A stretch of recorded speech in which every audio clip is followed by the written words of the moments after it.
Mwiriwe nizeye ko mwese mumeze neza. Uyu nguyu ni Gadi Nshimiyimana cyangwa se Nshimiyimana Gadi. Muri kano kanya rero ngiye kubasangiza isomo riboneka mu gitabo cy'Imigani 26:14. Impamvu isomo ngiye kurigaragaza muri kano kanya rirazwi niko biri.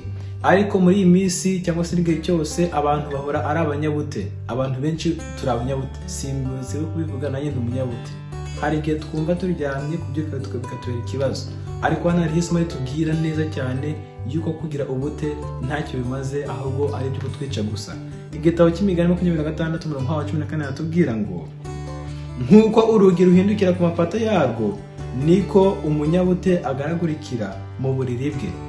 Iyi somo ndarisubiramo mu byumve neza. Nkuko urugi ruhindukira ku mapata yarwo niko umunyabute agaragurikira mu buriri bwe. Ngiye ngo muri kubyumva neza.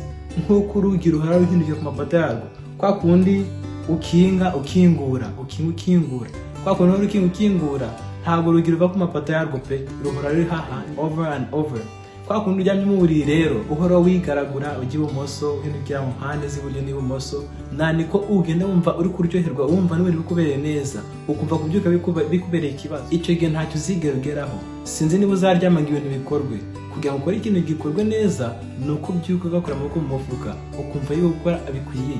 Iri somo rero ntabwo ari kudushyigikira kuryama ngo tujye gukora, ahubwo dufite kubyuka tugakora. Ikindi tunita gukora umurimo wa Yesu Kristo, kugira ngo Yesu naza twese tuzabyuke tumusanga. Ntabwo uzabwiza ubutumwa uryamye, ntabwo uzakora mu ishuri ngo utsinde uwiryamiye, ntabwo uzigera ukora business ngo ibaninge wiryamiye, ntabwo uzigera uvuga ubutumwa ku isi yose kuri TV ndetse n'ahandi hose ku ruhande wiryamiye.